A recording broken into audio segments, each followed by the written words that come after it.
నమస్తే, welcome to super prime time.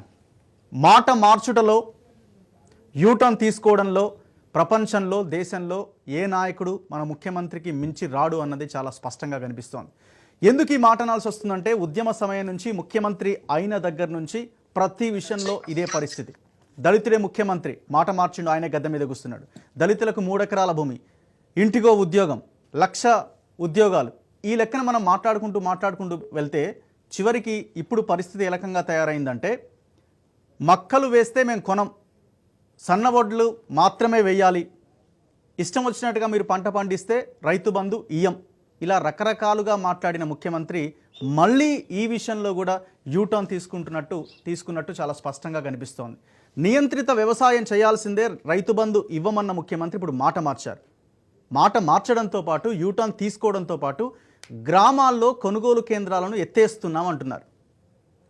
రైతులకి పంట కొనుగోలు వల్ల మాకు ప్రభుత్వానికి 7,000 కోట్లకు పైగా నష్టం జరిగింది అని ముఖ్యమంత్రి మాట్లాడుతున్న సందర్భం కనిపిస్తోంది. ఈ పరిస్థితుల్లో కేంద్ర వ్యవసాయ చట్టాలను ముఖ్యమంత్రి సమర్థిస్తున్నారా, లేకపోతే గతంలో భారత్ బంద్లో టీఆర్ఎస్ పార్టీ నాయకులు పాల్గొన్నారు కాబట్టి వ్యతిరేకిస్తున్నారా, అక్కడ ఒక క్లారిటీ లేదు. కానీ గ్రామాల్లో కొనుగోలు కేంద్రాలు ఎత్తేస్తున్నామని చెప్పి రైతుల భుజం మీద గన్ను పెట్టి బీజేపీని టార్గెట్ చేసినట్టు కనిపిస్తోంది. ముఖ్యమంత్రి చేసే ప్రతి విషయంలో కూడా ఖచ్చితంగా రాజకీయం ఉంటుందన్నది చాలా స్పష్టం. అసలు ఈ నియంత్రిత సాగు విషయంలో ముఖ్యమంత్రి గతంలో జనగాంలో జరిగిన సభలో ఏం మాట్లాడారో ఒకసారి మీరే చూడండి. భారతదేశంలో మొత్తం ఇండియాలో ఏ ఒక్క రాష్ట్రం కూడా, రాష్ట్ర ప్రభుత్వం కూడా ధాన్యాన్ని కొనుగోలు చేస్తలేదు. రైతుల దగ్గర నుంచి ధాన్యాన్ని వాళ్ళ గ్రామాలలోనే కొనే ఏర్పాట్లు చేసిన ఒకే ఒక్క ప్రభుత్వం ఇండియాలో మన తెలంగాణ ప్రభుత్వం. వేరే ఏ రాష్ట్రం కూడా కొంటలేదు. కొనరు, రైతుల కర్మ వాళ్ళని గాలికి వదిలేస్తారు. కొందాము, కొంచెం మంచి ధర ఇద్దామంటే కూడా మెడ మీద కత్తి పెడతారు, ఆంక్షలు పెడతారు. కాబట్టి ఈ రకమైన చిక్కులలో మనం ఉన్నాం. మొత్తం ఇండియాలో మనం ఒక్కలమే ఇలా ధాన్యం కొనేది. ఎందువల్లంటే దరిద్రం కొట్టు మహమ్మారి కరోనా ఇంకా కూడా ఉంది, ఆ పీడ ఇంకా పోలే, కొంచెం జాగ్రత్తగా ఉండాల్సిన అవసరం ఉంది.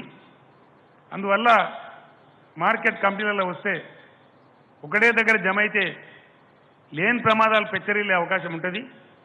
ఇప్పుడు సెకండ్ వేవ్ కరోనా వస్తుందని చెప్తున్నారు కాబట్టి 10 రూపాయలు పోయినా మంచిదే, రైతుల పేరు మీద 1,000 కోట్లు నష్టం వచ్చినా మంచిదే, కానీ గ్రామాలలోనే ఏర్పాటు చేయండి అని చెప్పినాం వ్యవసాయ శాఖ మంత్రి గారికి. ఏ ఊరుకు ఆ ఊరిని కొంటారు, ఒక గింజ కూడా మీరు బయట అమ్మే అవసరం లేదు. ఎక్కడోళ్ళు అక్కడనే తమ గ్రామాలలో ధాన్యాన్ని బ్రహ్మాండంగా విక్రయించుకోవచ్చు. నేను ఒకటి మాట మీకు మనవి చేస్తా ఉన్నా, దయచేసి ఒక మాట. ఇక్కడ ఈ సభలో, కొడకండ్ల సభలో ఉన్న వాళ్ళే కాదు, యావత్తు తెలంగాణ రైతాంగం ఈరోజు నా మాటలు వింటా ఉన్నారు, టీవీలలో వింటా ఉన్నారు. ఇప్పుడు వినేవాళ్ళు వింటున్నారు, లేని వాళ్ళు యూట్యూబ్లో తర్వాత తీసి చూస్తారు. తెలంగాణ 50 మంది రైతు లోకానికి నేను దండం పెట్టి చెప్తా ఉన్నా, ఈ రైతు వేదికలు కూడా ప్రపంచంలో, ఇండియాలో ఎక్కడ లేవు, ఎక్కడ కూడా లేవు. విన్నారు కదా, ముఖ్యమంత్రి ఏమన్నారు?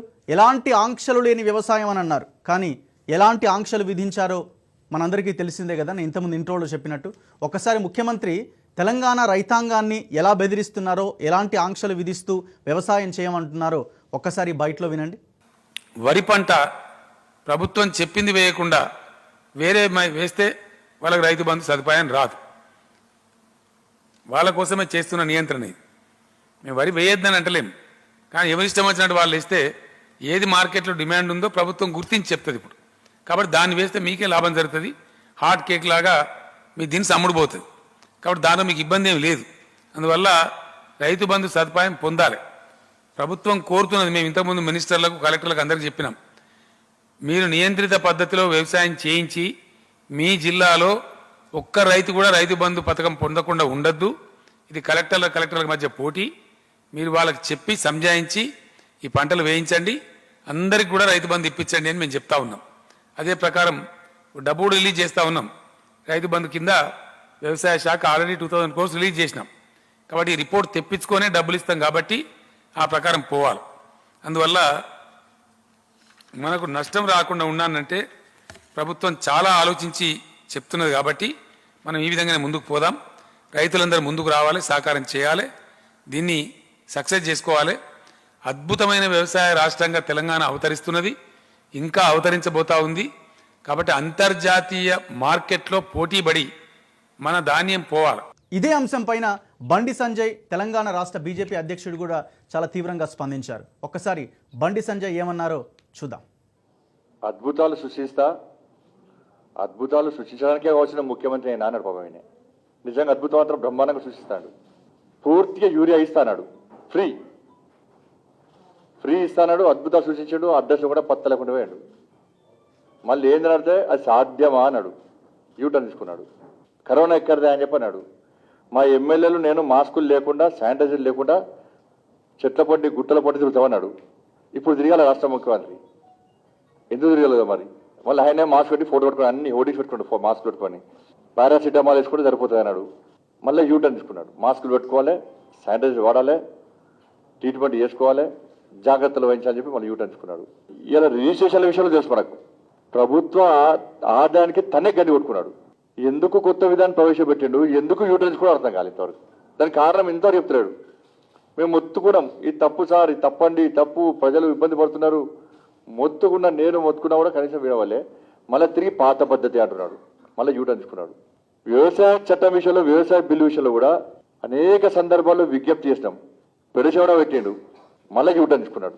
లాస్ట్కి నాకు గత్తెట్లేకపోతుంది అంటే ఆయన బతికే యూటర్న్ అవుతుంది. ముఖ్యమంత్రిగా మళ్ళీ యూటర్న్ తీసుకొని మళ్ళీ పాస్పోర్ట్ల బ్రోకర్ కాడికి వస్తాడు రాష్ట్రం. అందుకే రాష్ట్ర ముఖ్యమంత్రి గారికి భారతీయ జనతా పార్టీ తరఫున, తెలంగాణ రైతాంగం తరఫున హృదయపూర్వక సవినయంగా కృతజ్ఞతలు చేస్తున్నాను. ఎందుకంటే నేను ఇన్ని రోజులు పాపం అనుకున్నాను, చాలా సందర్భాలు మీకు కూడా చెప్పినాను. ఏడువేల ముఖ్యమంత్రి ఫామ్ హౌస్లో ఉన్నాడు, ఢిల్లీ వేచిండు, భయపడుతున్నాడు కానీ రోజుకో పేజ్ చదివిండు, రోజుకో పేజీ వ్యవసాయ బిల్లు, వ్యవసాయ చదువు రోజుకో పేజ్ చదివిండు, రోజుకో గంటనో అర్ధగంటనో రైతులకు సమయం ఇచ్చాడు. ఇంత సమయం బట్టి రాష్ట్ర ముఖ్యమంత్రికి వ్యవసాయ చట్టం గురించి అవగాహన వేసుకోవడానికి, తెలుసుకోవడానికి ఇంత టైం పట్టింది నాకు. అందుకే ఇంత సమయాన్ని ఫామ్ హౌస్లో ఉండి కేటాయించిన రాష్ట్ర ముఖ్యమంత్రి గారికి హృదయపూర్వక సవినయంగా కృతజ్ఞతలు రాష్ట్ర భారతీయ జనతా పార్టీ తెలియజేస్తా ఉన్నది. ఇదే అంశంపై ఇప్పుడు మనం డిబేట్ చేయబోతున్నాం. ప్రస్తుతం నాతో పాటు భారతీయ జనతా పార్టీ నిజామాబాద్ ఎంపీ ధర్మపురి అరవింద్ గారు ఢిల్లీ నుంచి లైవ్లో అందుబాటులో ఉన్నారు. అరవింద్ గారు నమస్తే. నమస్తే అండి. అరవింద్ గారు, కేంద్ర వ్యవసాయ చట్టాల తర్వాత కేసీఆర్ వ్యవహార శైలి చాలా స్పష్టంగా కనిపిస్తోంది. నేను ఇంతకుముందు ఇంట్రోలో చెప్పినట్టు కేసీఆర్ గత వ్యవహార శైలి మనం చూసుకుంటే ప్రతి విషయంలో కూడా రాజకీయం ఇమిడి ఉంటుంది. ఇప్పుడు కూడా చాలా స్పష్టంగా కనిపిస్తోంది, రైతుల భుజం మీద గన్ను పెట్టి మిమ్మల్ని కాలుస్తున్నాడు. ఆ బుల్లెట్ మీకు దిగుతుంది అనుకుంటున్నారా, పక్కకి వెళ్తుందా, ఎటువైపు వెళ్తుందని మీరు అనుకుంటున్నారు? ఏమండి, మన దేశము 70% ఆర్థిక వ్యవస్థ వ్యవసాయం మీద ఆధారపడి ఉందండి.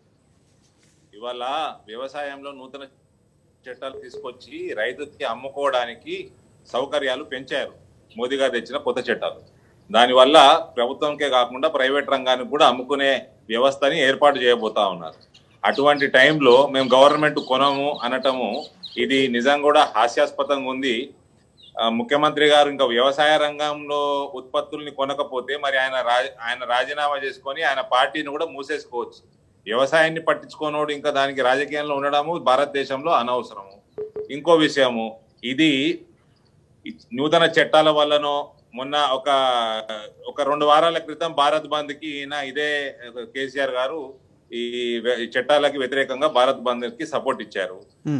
ఒక్క రైతు రోడ్డు ఎక్కలేదు, అది వేరే విషయం అనండి. మళ్ళీ 2 వారాలు తిరగగానే ఆ చట్టాలు వచ్చేసినాయి, ఇప్పుడు ఎక్కడైనా అమ్ముకోవచ్చు, మేము మాత్రం కొనము అని ఆయన చెప్పడం నిజంగా కూడా ఇది రాజకీయ దివాలా కోరుతనానికి నిదర్శనము. మేము ఎప్పటి నుంచో అంటా ఉన్నాము, ఆర్థిక వ్యవస్థ టోటల్ గా పతన దిశగా తీసుకెళ్తా ఉన్నాడు ముఖ్యమంత్రి. 4 లక్షల కోట్లు అప్పులు చేశాడు. ఆ అప్పులకి ఇంట్రెస్ట్లు, ఇన్స్టాల్మెంట్లకి సరిపోతలేవు. రాష్ట్రంలో జీతాలు ఇచ్చే పరిస్థితి లేదు. ఆర్థిక వ్యవస్థ కుదేలైపోయింది అని మేము ఎప్పటి నుంచో అంటా ఉన్నాము. ఇవాళ రైతు ఒక్క భుజం మీద మీరు బందూకు పెట్టి కాలుస్తున్నాడని అయితే అంటున్నారు కేసీఆర్. ఇది రాష్ట్రం ఆర్థికంగా దివాలా తీసింది అన్న దాన్ని కప్పిపుచ్చుకోవడానికి ఈ చట్టాలకి అడ్డం పెడుతున్నాడు. అంటే కేసీఆర్ లింక్ చాలా స్పష్టంగా ఆయన చెప్తున్నట్టు కనబడుతోంది. టీఆర్ఎస్ నాయకులు కూడా ఇప్పుడు అదే విషయాన్ని ప్రజల్లోకి బలంగా తీసుకెళ్లే ప్రయత్నం చేస్తున్నారు. కేంద్ర వ్యవసాయ చట్టాల్లో ఉందే మేము చేస్తున్నాము, ఇప్పుడు మేము వద్దన్నా కూడా అది ఇంప్లిమెంట్ అవ్వకుండా ఉండదు, ఖచ్చితంగా దేశవ్యాప్తంగా ఇంప్లిమెంట్ వీళ్ళకి అవుతుంది చదువు కాబట్టి రాదా అండి? ఇలా చదువుకోవడానికి రాదా? నూతన వ్యవసాయ చట్టం మార్కెట్ యార్డులు బంద్ చేయమని చెప్తలేదు, గవర్నమెంట్ ప్రొక్యూర్ చేయొద్దు అని చెప్తలేదు, ప్రైవేట్ రంగం కూడా ప్రొక్యూర్మెంట్ చేసుకోవచ్చు అని చెప్తుంది. ప్రభుత్వ ప్రొక్యూర్మెంట్ బంద్ చేయమని చెప్తలేదు. కేసీఆర్ ఒకడే ఉన్నాడా ముఖ్యమంత్రి దేశంలో? ఒకడే ఉన్నాడా ఆయన? ఈ టీఆర్ఎస్ పార్టీ వాళ్ళకి పనికిమాలిన అబద్ధాలు చెప్పటము, చట్టంలో ఉన్నది లేనిది ఉన్నట్టు చెప్పటము, ఉన్నది లేనిదని చెప్పటము, అబద్ధాల కోర్లు తయారైనరు ఈ టీఆర్ఎస్ పార్టీ వాళ్ళు. వీళ్ళందరూ కూడా ఈయన అబద్ధాలు చెప్పడంలో మాహిరీన ముఖ్యమంత్రి. ఆయన దారిలో అందరు నడుస్తా ఉన్నారు. ఆ చట్టంలో ఎక్కడుందండి గవర్నమెంట్ కొనుగోలు చేయకూడదని? మరి ఎందుకు చేస్తున్నాడు ముఖ్యమంత్రి? ప్రతి చివరి గింజ వరకు కొంటానన్న ముఖ్యమంత్రి ఇవాళ గ్రామాల్లో ఉన్న కొనుగోలు కేంద్రాలని ఎందుకు ఎత్తేస్తున్నారు? పైసలు లేక అమ్మేసుకున్నాడు రాష్ట్రాన్ని. 4 లక్షల కోట్లు అప్పయ్యపిండు కాళేశ్వరంకి, మైహోం రామేశ్వరరావుకి. ఇటువంటి వాళ్ళకి అమ్మేసుకున్నాడు. 1 లక్ష కోట్లు మింగిండు. కుటుంబము 1 లక్ష కోట్లు మింగింది. ధనిక రాష్ట్రంలో పైసలు ఉన్నాయి. దివాలా దిశగా ఆర్థిక వ్యవస్థ ఉంది తెలంగాణలో. ఇవాళ 3 నెలల కిందనే కదండి తెలంగాణ ఇప్పటికీ స్టిల్ ధనిక రాష్ట్రమే అని చెప్పింది ఇదే ముఖ్యమంత్రి. ధనిక రాష్ట్రం అయితే 4 లక్షల కోట్లు ఎందుకు అప్పయినాయండి? 4 లక్షల కోట్లు ఎందుకు అప్పయినాయి? ముఖ్యమంత్రి అయిన నాడు పెట్టుబడి పెడుతున్నాము, బరాబర్ అప్పులు చేస్తాం అంటున్నాడు. పెట్టుబడి పెడుతున్నాము, ఉత్పాదకత పెరుగుతుంది, భవిష్యత్తులో బరాబర్ అప్పులు చేస్తామని ముఖ్యమంత్రి అంటున్నాడు. 4 లక్షల కోట్ల అప్పు తెలంగాణ 10 జిల్లాల రాష్ట్రము, ఇంత సైజు రాష్ట్రానికి దేశంలో ఎక్కడైనా 4 లక్షల కోట్ల అప్పులు ఉన్నాయండి? ఏదైనా కంపెనీ లక్షల కోట్ల అప్పుల్లోకి పోయినాక మా ధనిక కంపెనీ అంటే నవ్వుకోరా? ఈయన జైలుకు పోయాడు ఖాయమని అందుకనే బండి సంజయ్ గారు అంటున్నారు. ఈయన 1 లక్ష కోట్లు మింగిండు, ఈయన కుటుంబం మింగింది. ఎక్కడ పోతారు? తప్పించుకొని ఎక్కడ పోతారు అంటున్నా. ఇప్పుడు మిమ్మల్ని టార్గెట్ చేసినట్టుగా ఉందా? కొనుగోలు చేయాల్సిందే. రాష్ట్ర ప్రభుత్వానికి ప్రభుత్వాలకు అమ్ముకోవాలంటే కేంద్రానికి గాని రాష్ట్రానికి గాని వాళ్ళు అమ్ముకునే వ్యవస్థ ఉండాల్సిందే. తీసేయడానికి వీల్లేదు. అది ఒకవేళ తీసేస్తే ప్రగతి భవన్ నుంచి బయటికి ఈడ్చుకొస్తాము కేసీఆర్ ని. కేంద్ర వ్యవసాయ చట్టాల్లో లేదు అని మీరు ప్రజలకి బలంగా చెప్పగలుగుతున్నారా? కరెక్టే, మీరు తెచ్చిన 3 చట్టాల్లో ఎక్కడ ఈ అంశం అయితే లేదు. వ్యవసాయ చట్టాల్లో ఏముందో ఏం లేదో మేము బలంగా చెప్పినాము. రైతులందరూ కూడా అవగాహన ఉన్న వాళ్ళే, అందరికీ తెలుసు. గవర్నమెంట్ తో ఇప్పుడు ఉన్న వ్యవస్థతో పాటు నూతనంగా అదనంగా వ్యవస్థలు వస్తున్నాయి మార్కెటింగ్ చేసుకోవడానికి అన్నది రైతులందరికీ తెలుసండి. ఇప్పుడు టీఆర్ఎస్ నాయకులు ఏమంటున్నారంటే, ఒక్క నిమిషం, అందుకనే భారత్ బంద్ పెడితే ఏ రైతు కూడా రోడ్ ఎక్కలేదండి. టీఆర్ఎస్ నాయకులు ఏం చెప్తున్నారంటే, భారత్ బంద్లో మేము పాల్గొన్నాము, ఎస్ మేము ఆ చట్టాలకు వ్యతిరేకంగా పనిచేస్తున్నాము, కానీ దేశవ్యాప్తంగా వాళ్ళు తీసుకొచ్చిన తర్వాత గతంలో జిఎస్టీకి ఎట్లాగైతే ఎవరొద్దన్నా కూడా చేశారో ఇప్పుడు కూడా అట్లాగే చేస్తారో, దాన్ని ఇంప్లిమెంట్ చేస్తారు, మేము చేసేం లాభం అన్నది వాళ్ళ పాయింట్. చేసేం లాభం అన్నాడు భారత్ బంద్ ఎందుకు చేసుకున్నావా? మరి చేసేం లాభం అన్నాడు భారత్ బంద్ ఎందుకు చేసుకున్నావు? నిన్ను ఆ చట్టాలు ఎట్లా వచ్చినప్పుడు నువ్వు కొనుగోలు ఎందుకు బంద్ చేస్తున్నావు? నిన్ను ఎవడు బంద్ చేయమన్నాడు కొనుగోలు? ఆ చట్టాలు ఏం చెప్తలేవే కొనుగోలు బంద్ చేయమని. దేశంలో ఏ రాష్ట్రం కూడా కొనుగోలు బంద్ చేస్తుందని చెప్పలే, ఈయననే చెప్తున్నాడు. అంటే ఈయన దివాలా కోరుతనం ఇది. రాష్ట్రాన్ని అమ్మేసుకున్నాడు ఈయన, అప్పుల పాలలో ముంచేసిండు. కొనుగోలు చేయడానికి ఆర్థిక వ్యవస్థ సరిగ్గా లేదు, డబ్బులు లేవు. అవి కప్పిపుచ్చుకోవడానికి ఈ పనికి మళ్ళీ డ్రామా ఆడుతా ఉన్నాడు ఈయన. 7,000 కోట్ల నష్టం వచ్చింది అంటున్నాడు పంట కొనుగోలు చేయడం వల్ల. నష్టం ఏందండి? దేనికోసం నష్టం వస్తుందండి? పూర్తిగా వరి మొత్తం ప్రొక్యూర్ చేసేది కేంద్ర ప్రభుత్వం, ప్రతి గింజ ప్రొక్యూర్ చేసేది కేంద్ర ప్రభుత్వం. ఈయనకు నష్టం ఎందుకు వస్తుందండి? ఎందుకు వస్తుంది? బ్యాంక్ గ్యారంటీలకి ఇంట్రెస్ట్ కడుతుండేమో, అంత కూడా చేయడా ఈయన రైతులకి? అంత కూడా చేయడా? మరి చేసేది ఏంది? ముఖ్యమంత్రి గుండి కమిషన్లు మింగుతావా? నీ పిల్లలకు వంచి పెడతావా కమిషన్లు మింగి? దానికి ఉన్నావు, దేనికి ఉన్నావా? ఇప్పుడు ఒకటి రాజకీయంగా మిమ్మల్ని టార్గెట్ చేస్తే కేసీఆర్కే నష్టమే కదా, మీరే అంటున్నారు కదా కేసీఆర్ ఖచ్చితంగా రేపు జైలుకి వెళ్ళక తప్పదు, చాలా కేసులు ఉన్నాయని. మిమ్మల్ని ఎందుకు టార్గెట్ చేస్తాడు ఈ సమయంలో మరి అలాంటప్పుడు కేసీఆర్? ఆయన టార్గెట్ చేసేయండి, మేమే టార్గెట్ చేస్తాం ఆయన. ఆయన ఏంది టార్గెట్ చేసే, ఆయనకు ఉన్నది ఏంది టార్గెట్ చేయనీకి? ఆయనకి ఏమున్నది? అంటే ఇప్పుడు ఈ రైతు వ్యవసాయ చట్టాల పేరుతో ఎడా ఎలక్షన్లను ఓడిపోతున్నాడు. రైతు వ్యవసాయ చట్టాల పేరుతో మిమ్మల్ని ప్రజల్లో బలహీనుడిగా చూపించే ప్రయత్నం. ఆయన ముఖం టార్గెట్ చేస్తారండి, అంత సీన్ లేదండి. ఏం టార్గెట్ చేసేదేముందండి? రైతులందరూ ఇవాళ స్వాగతించారు చట్టాలని, అందరు స్వాగతించారు చట్టాలని. ఏం టార్గెట్ చేస్తారండి? మోడీ గారు చట్టాలు ఎంత బలంగా ఉన్నాయో, రైతులకి ఎంత మేలు జరుగుతాయో ఆయనకు తెలుసు. అది ఈయన ఇంప్లిమెంట్ అయితే ఈయన అడ్రస్ లేకుండా, టీఆర్ఎస్ పార్టీ అడ్రస్ లేకుండా బూస్త్ ఏమంటారు మన బొందలకు పోతుంది టీఆర్ఎస్ పార్టీ. అది తెలుసా? భయం ఉన్నది ఆయనకి. కాబట్టి ఏదో ఆపలేక, ముందుకోలేక, వెనక్కి పోలేక, మింగలేక, కక్కలేని పరిస్థితిలో టీఆర్ఎస్ పార్టీ ఉన్నది అలా. కానీ ఒక ముఖ్యమంత్రిగా కాబట్టి పనికిమాల డ్రామాలు చేస్తా ఉన్నాడు. ఎట్టి పరిస్థితుల్లో కొనుగోలు ఆపేది లేదు. బయటికి ఈడ్చుకొస్తాము, నీ ప్రభుత్వం కూలగొడతాము. ఏ రకంగా మీరు చర్యలు తీసుకుంటారు కేంద్ర ప్రభుత్వం తరపున? మేము కొనుగోలు కేంద్రాలు ఓపెన్ చేయమని ముఖ్యమంత్రి చెప్తున్నప్పుడు మీ వైపు నుంచి చట్టమేనండి, అది కూడా చట్టమే. కొనుగోలు చేయాలన్నది దేశవ్యాప్తంగా చట్టమే. అది కూడా నేను చేయమంటే నడవదు, చేయాల్సిందే. ఆయన భారతదేశంలో ఉన్నాడు, పాకిస్తాన్ లో లేడు. ఆయన అనుకుంటుండేమో, ఆయన పెద్ద కొడుకు ఓవైసీ చెప్తున్నాడేమో, పాకిస్తాన్ అనుకుంటుండా. కొనుగోలు చేయాల్సిందే. నేను చెయ్యను అంటే ఎట్లయితుంది? నడవదు. చెయ్యనంటాడు. ఏం చేస్తారు? ఈడ్చుకొస్తారు, రైతులందరూ ఈడ్చుకొస్తారు బయటికి, ఫామ్ హౌస్లోకి వెళ్ళి. ఒక ముఖ్యమంత్రి ఇన్నిసార్లు యూటర్న్ తీసుకోవడాన్ని మీరు ఎట్లా చూస్తున్నారు? అంటే నియంత్రిత వ్యవసాయం చేయాల్సిందే, మక్కలు కొనం, సన్న ఓట్లు వేయాల్సిందే, వేయకపోతే రైతు బంధు ఇయ్యం, ఇంత ఖరాఖండిగా చెప్పిన ముఖ్యమంత్రి ఎస్ మీ ఇష్టం, ఇక మీరు చెప్పిన పంట వేసుకోండి, ఈ యూటర్న్ ఎట్లా చూడాలి? ఆయనకి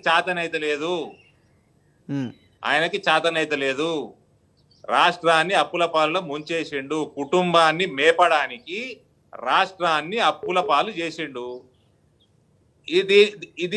దీని ప్రకారం ఈయన మ్యాటర్ ఆఫ్ టైం, ఈయన చేసిన అవినీతి బయటికి రావడం it is just matter of time.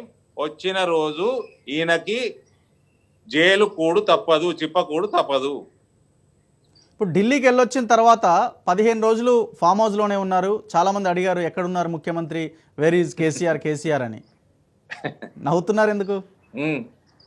So ఈ పరిస్థితుల్లో అంతకుముందు కూడా ఫామ్ హౌస్ ఉన్నాడు ఆయన. ఈ పరిస్థితుల్లో ఆల్ ఆఫ్ సడన్ గా నుంచి ఫామ్ హౌస్ ఉంటున్నాడు ఆయన. అంటే ఇప్పుడు జనాలు క్వశ్చన్ చేసినప్పుడల్లా రైతుల కోసం సమీక్షలు, రైతుల కోసమే మనం మాట్లాడుతున్నామన్న ఒక వేవ్ని ప్రజల్లోకి తీసుకెళ్లే ప్రయత్నం చేస్తుంటారు. ఇవాళ కూడా అదే జరిగింది. మళ్ళీ నియంత్రిత సాగు మీద మళ్ళీ రైతులకు ఏదో మేము మంచి చేస్తున్నామని చెప్పే ప్రయత్నం జరుగుతోంది. అంటే ఎప్పుడు రైతుల గురించి నియంత్రిత సాగులో ఏంది మంచి జరిగేది ఏందండి? రైతు ఇష్టమున్న పంట వేసుకుంటాడు, రైతు ఇష్టమున్న జాగాలు అమ్ముతాడు. గవర్నమెంట్కి అమ్మితే నువ్వు కొను, ప్రైవేట్కి అమ్మితే ప్రైవేట్ వాడు కొంటాడు. నేను కొనా అంటే నువ్వు ఉండే అర్హత లేదు, నీ పార్టీకి ప్రభుత్వంలో ఉండే అర్హత లేదు, నువ్వు జరిగిపో. దీని వెనకాల ఏమైనా ఒక రాజకీయ వ్యూహం ఏమైనా ఉందనుకుంటున్నారా? కేసీఆర్ వ్యూహం లేదు, మన లేదు, మశానం లేదు. అప్పుల పాలు చేసాడు, పైసలు లేవు, దివాలా కూర అయిండు. వ్యూహం ఏంటండి? ఆయన ముఖం వ్యూహం ఏం వ్యూహం లేదు. చెప్తున్నా కదా ఓపెన్ గా, 4 లక్షల కోట్లు ఉన్నాయి, ఇన్స్టాల్మెంట్ కి, ఇంట్రెస్ట్ కి పైసలు లేవు. దాన్ని కప్పిపుచ్చుకోవడానికి ఇవన్నీ పనికిమాల డ్రామాలు ఆడుతుండే ఈయన. వ్యూహం ఏమున్నదండి? వ్యూహం అయిపోయింది. కేసీఆర్ వ్యూహాలు వేస్తే ఆ వ్యూహాల ద్వారా ఎలక్షన్లు గెలవచ్చు, కేసీఆర్ స్పీచ్లు ఇస్తే లక్షల మంది వింటారు, ఆ రోజులు పోయినాయి. కేసీఆర్ అంటే ఎలర్జీ డెవలప్ అయింది తెలంగాణ వాసులకి. ఎలర్జీ, కల్వకుంట్ల కుటుంబం అంటే ఎలర్జీ డెవలప్ అయింది. వీళ్ళు మేసే కమిషన్లు ఇవన్నీ చూసి టోటల్ అడ్మినిస్ట్రేషన్ సిస్టమ్ ని కొలాప్స్ చేసి, ఇవాళ మనిషి అనే ఆ ముఖ్యమంత్రి అనేవాడు ఆఫీస్కి రాకుండా ఏ డిపార్ట్మెంట్ లో కూడా చేతిలో లేదు. ఇలా ఒక్క డిపార్ట్మెంట్ కూడా ట్రాక్ మీద లేదు. ఇప్పుడు మళ్ళా కరోనా రెండో రకం కరోనా యూకే నుంచి వచ్చినాయి. మళ్ళా దేవుడికి వదిలేస్తాడు ఈయన. ఒక ఆరోగ్య బీమా పథకం లేదు, ఒక ఇల్లు కట్టించేది లేదు, ఆవాస్ యోజన పథకం లేదు, 10% రిజర్వేషన్ అగ్రవర్ణాల కోసం తెచ్చిర్రు, పేద అగ్రవర్ణ అది లేదు.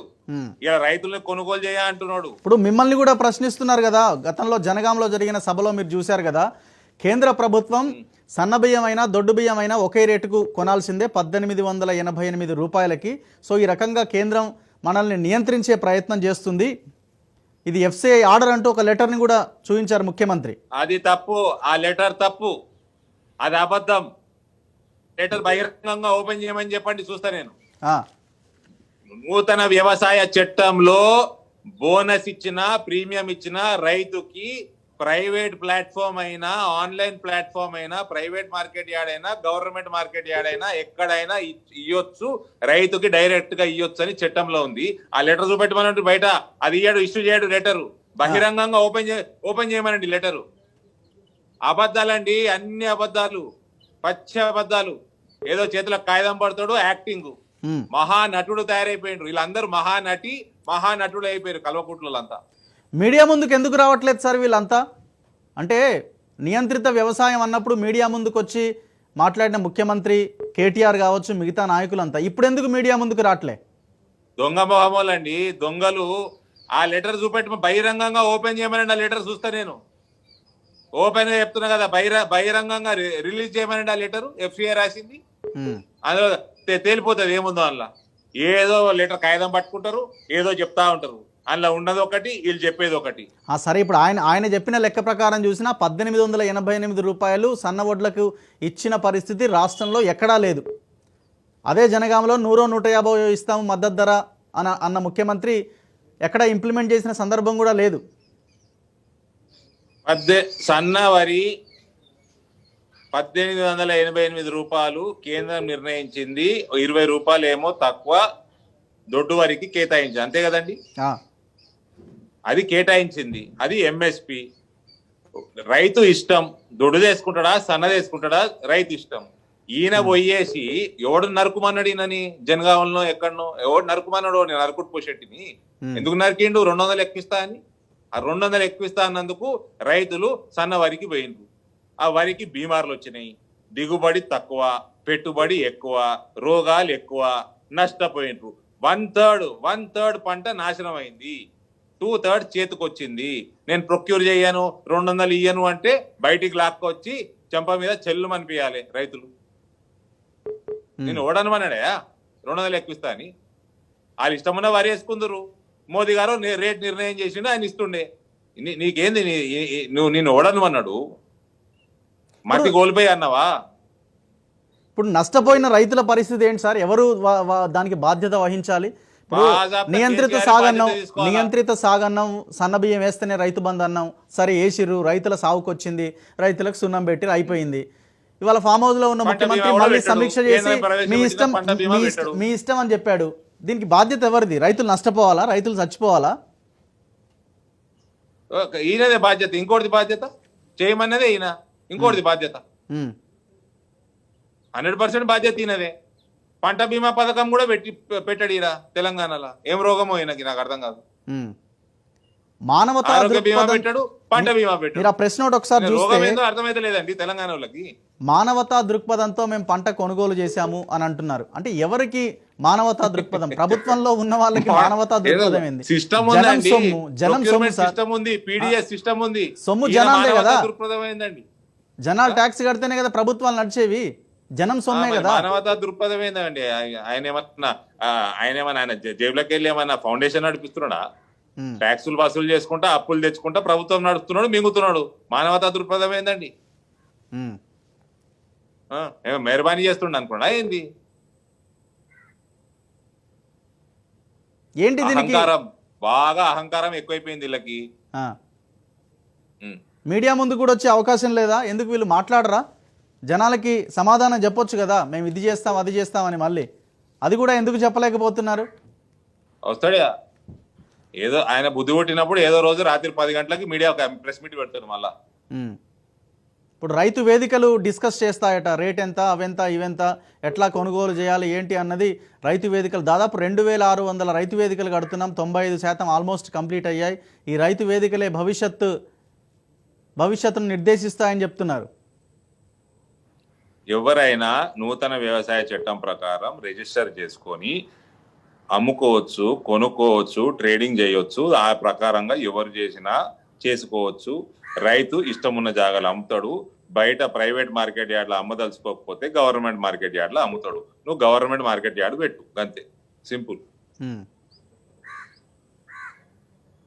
భారత్ బంద్ అన్నారు, ఇవాళ సైలెంట్ అయిపోయారు. కారణం ఏంటి? మీ భయమా, లేకపోతే మీరేమైనా కేసీఆర్ ఢిల్లీకి వచ్చినప్పుడు మీ వైపు నుంచి ఏమైనా సపోర్ట్ చేయండి అని ఏమైనా అడిగారా, లేకపోతే ఇంకా ఏమైనా జరిగాయా చర్చలు?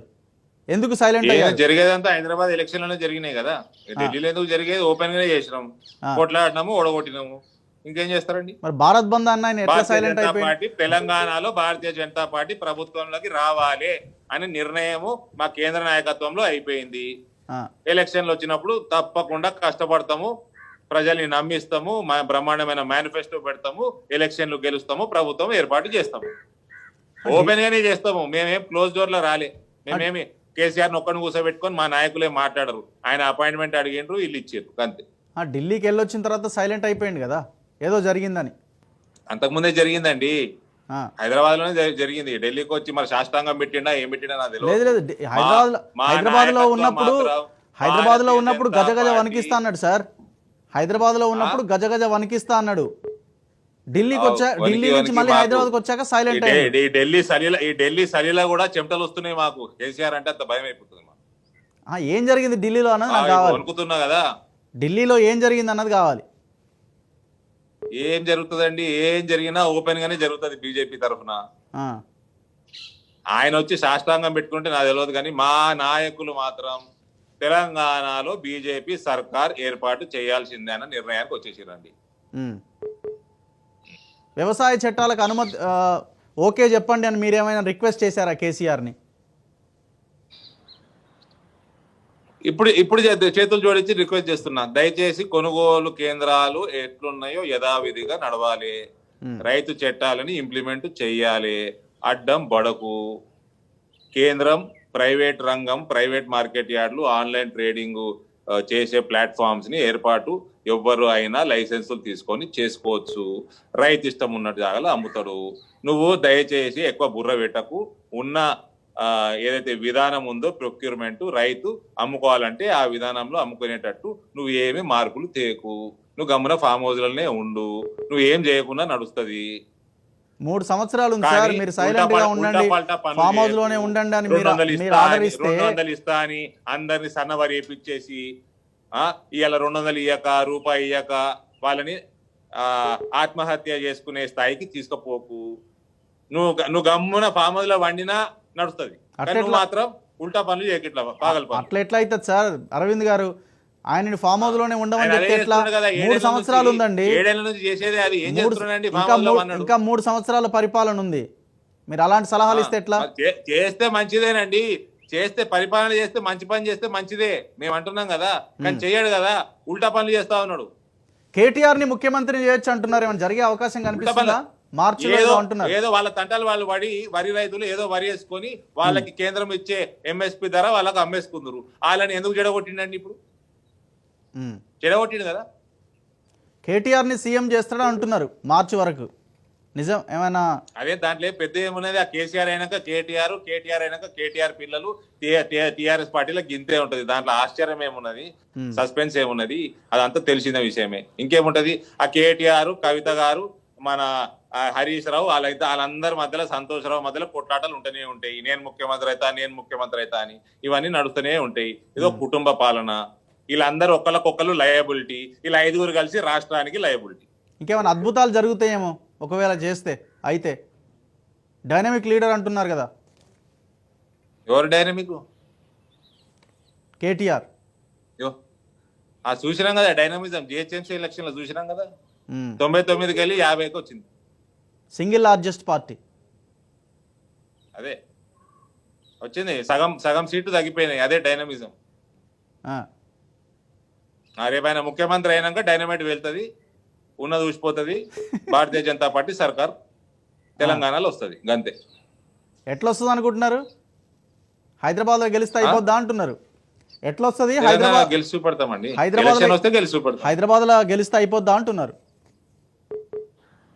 దుబాకలో గెలిస్తే అయిపోతుందా అన్నారు, ఆ. హైదరాబాద్ లో గెలిస్తే అయిపోతుందా అంటున్నారు, రేపు తెలంగాణ గెలిస్తే ఒక్కసారి గెలిస్తే అయిపోతుందా అంటారు. అంతే, అలా అట్లనే అంటా ఉంటారు అంతే, దాని పెద్ద పట్టించుకోవాల్సిన అవసరం లేదు. ఇప్పుడు రేపు నాగార్జున సాగర్ ఉంది, గెలుస్తారా? అన్ని ఎలక్షన్లు గెలుస్తామండి, మీకు ఏం డౌట్ అవసరం లేదు. మీ ఛానల్ వాళ్ళకి 2023 తెలంగాణలో భారతీయ జనతా పార్టీ గవర్నమెంట్ బ్రహ్మాండంగా కంఫర్టబుల్ గా ఫామ్ అవుడు ఖాయము. ఏమైనా ప్రత్యేకమైన వ్యూహం, ఎజెండా ఏమైనా ఉందా అరవింద్ గారు? ఎందుకంటే రూరల్ ఏరియాల్లో మీ పార్టీ బలం తక్కువగా ఉన్నా, అంటే ఇంతకాలం అంత ఎఫెక్టివ్ అర్బనా అంటే ఇప్పుడు అర్బనా అనండి, అంటే అక్కడ ఒక బలమైన దుబ్బాక అర్బనా, నిజామాబాద్ అర్బనా, కరీంనగర్ అర్బనా, ఆదిలాబాద్ అర్బనా, చెప్పండి. గతంలో 2 సార్లు ఓడిపోయారన్న సింపతి రూరల్ ఏరియాలు కావా? ఆ. ఇవి రూరల్ ఏరియాలు కావా అంటున్నా. బలమైన లీడరు క్యాడర్ లేని ఏరియాల సంగతి ఏంది? ఏడలేడండి బలమైన లీడరు క్యాడర్. దుబ్బాకలనే గెలిచినాక మళ్ళీ మీకు ఎందుకండి? జిహెచ్ఎంసీ మొత్తం గెలిస్తే కదా. ఇప్పుడు మొన్న కేసీఆర్ కృష్ణా జిల్లాలో ఉన్న ఒక రైతుకు ఫోన్ చేసి మాట్లాడారు, వినుంటారు కదా మీరు ఆడియో? వినలేదండి. ఆదర్శ రైతు అని కృష్ణా జిల్లాలో ఉన్న రైతుకి ఫోన్ చేసి కేసీఆర్ మాట్లాడారు. అంటే రైతుల గురించి ఇంతగా కేసీఆర్ ఆలోచిస్తున్నారు అని మనం ఎందుకు అనుకోకూడదు? ఫామ్ హౌస్ లో కూర్చొని ఫోన్ చేస్తానా? ఫామ్ హౌస్ లో కూర్చొని ఫోన్ చేస్తానా? ఎందుకు చేస్తారు? అసలు ముఖ్యమంత్రి ఒక ఫోన్ కాల్ చేస్తే లీక్ ఎందుకు అవుతుందండి చెప్పండి? ఎందుకు లీక్ అవుతుందండి? ఇది మార్కెటింగా, పబ్లిసిటీ స్టంట్. నేను ఆఫీస్ పోతలేను అయినా కూడా ఫామ్ హౌస్ లో వండుకొని పని చేస్తున్నా అని చెప్పుకో గంతే. సమీక్షలు చేస్తున్నారు కదండి, రైతుల కోసం సమీక్షలు చేస్తూనే ఉన్నారు. ఎక్కడ చేస్తుండు? ఎక్కడైనా సరే పరిపాలన, కేసీఆర్ ఎక్కడ ఉంటే అక్కడి నుంచే పరిపాలన ముఖ్యమంత్రిగా. ఆ గతి అయిపోయింది తెలంగాణకి, ఆ గతి అయిపోయింది. ఏం చేయమంటారు చెప్పండి? సెక్రటేరియట్ లేదు కదా. కేసీఆర్ చేసిన దగ్గరికి వెళ్ళే పరిపాలన, కేసీఆర్ చెప్పింది వేదము. ఇదే ప్రజాస్వామ్యం. బిడ్డే, అల్లుడు, ఇంకో అల్లుడు, కొడుకు, ఆయన, ఇదా ప్రజాస్వామ్యం. సో దేశవ్యాప్తంగా జరుగుతున్న ఈ ఆందోళనలు ఎటువైపు దారి తీస్తున్నాయని మీరు అనుకుంటున్నారు? ఈ రైతుల ఆందోళనలు జరుగుతున్నాయి కదా 1-2 రాష్ట్రాలు. ఏమండి ఎక్కడ ఏ దేశవ్యాప్తంగా అయినాయండి? ఎక్కడ పంజాబ్ హర్యానాలో జరుగుతున్నాయి కదా, వాటి గురించి అడుగుతున్నారు. చిన్న రాష్ట్రాలు రెండు చిన్న రాష్ట్రాలు, 28 రాష్ట్రాలు, 8 యూనియన్ టెరిటరీలో 2 చిన్న రాష్ట్రాలు చేస్తున్నాయి. ఆ రాష్ట్రాలలో ఎవరు చేస్తున్నారు? ఏజెంట్లు చేస్తున్నారు.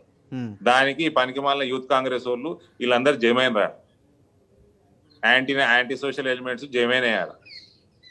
రైతులు ఆందోళన చేస్తే టీవీ టవర్లు మొబైల్ టవర్లు ఇరగొట్టుడు, అది కాల్చేసుడు, ట్రాక్టర్లు కాల్చేసుడు, ఇవి చేస్తారా అండి రైతులు చేసే పని ఇది? వెస్టెడ్ ఇంట్రెస్ట్ కనబడతలేవా మీకు?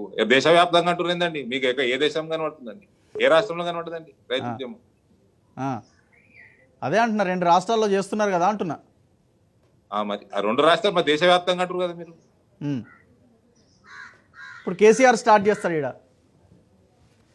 ఏంది స్టార్ట్ చేసేది? మొన్న భారత్ బంద్ పెడితే పోలీసు వాళ్ళు బంద్ చేయించారు. మా పోలీసు వాళ్ళు కూడా ఏం చేస్తాము, వాళ్ళకి ఇష్టం లేకున్నా కూడా ఆ గవర్నమెంట్ ఇలా ఉన్నది కాబట్టి వాళ్ళకి ఇష్టం లేకున్నా కూడా చేయాల్సి వస్తుంది. వాళ్ళకి ఏ రైతు వచ్చిండు బయటికి?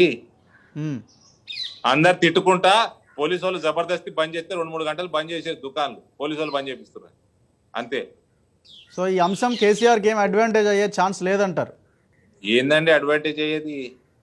ఇది మోదీ గారికి, భారతీయ జనతా పార్టీకి బ్రహ్మాండమైన స్కీమ్ తీసుకొచ్చిండ్రు మోదీ గారి వాళ్ళు.